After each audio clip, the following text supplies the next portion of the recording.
আমার সন্তান যখন বলে মা তুমি আমার মারো, আমার একটা থাপ্পড় দেবে, আমার বাবার সাথে কি এগুলো হয়েছে, আমার বাবা কি কান্না করছে, আমার বাবা কি মারা গিয়েছে।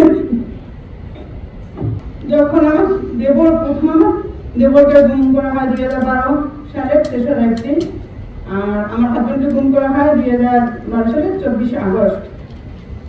তারপর থেকে আমার স্বামী চট্টগ্রাম ছিল, চট্টগ্রাম থেকে আমার স্বামী গুম করা হয়, আমি চট্টগ্রামে ছিলাম।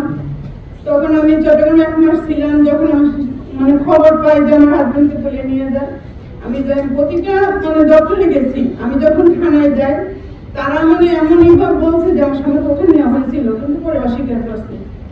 তারপর আমি মামলা করতে গেলে মামলা নেয় না। আমি তারপর ওখানে আমাদের জিডি নেয়, থানায় বসে আমাদের জিডি নেয়। আমি বরিশাল চলে আসি।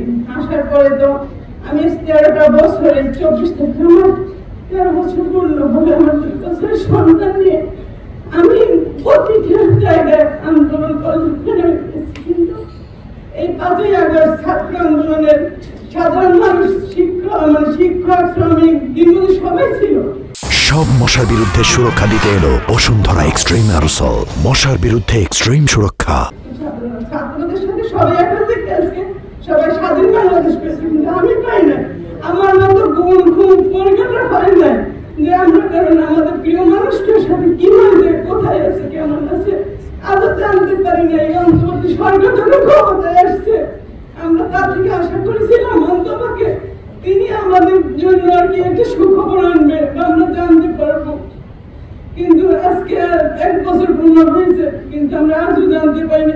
আজ পর্যন্ত আমাদের গুম পরিবারের সাথে কেউ একটা যোগাযোগ করে আমরা কেমন আছি।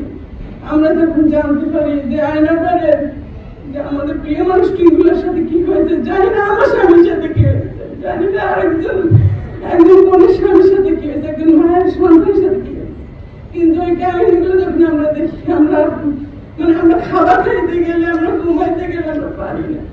আমার সন্তান যখন বলে মা তুমি আমার মারো, আমার একটা থাপ্পড় দেবে, আমার বাবার সাথে কি এগুলো হয়েছে, আমার বাবা কি কান্না করছে, আমার বাবা কি মারা গিয়েছে, আমি কিছুই বলতে পারি। তাই অন্তর্বর্তী সরকার যতদিন ক্ষমতায় আছে জানি না, তার পরবর্তীতে যে ক্ষমতায় আসবে, অন্তপক্ষে এই জুলাই শহীদ হয়েছে, অন্তপক্ষে ওই পরিবারগুলোর পাশে যেন থাকে, অন্তপক্ষে আমরা এই সাপোর্টটা চাই। আমরা মানসিক, শারীরিক, আর্থিক সব থেকে আমরা নিঃস্ব।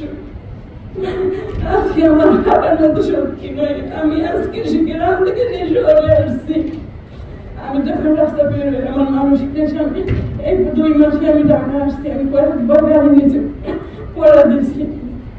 আমি যখন কালকে আমি সামরিক থেকে আসছি, জানেন আমার 3.5 ঘন্টা 4 ঘন্টা থাকেন, 1 ঘন্টা দেখছি আমি 4 ঘন্টা 4:30 আসছি।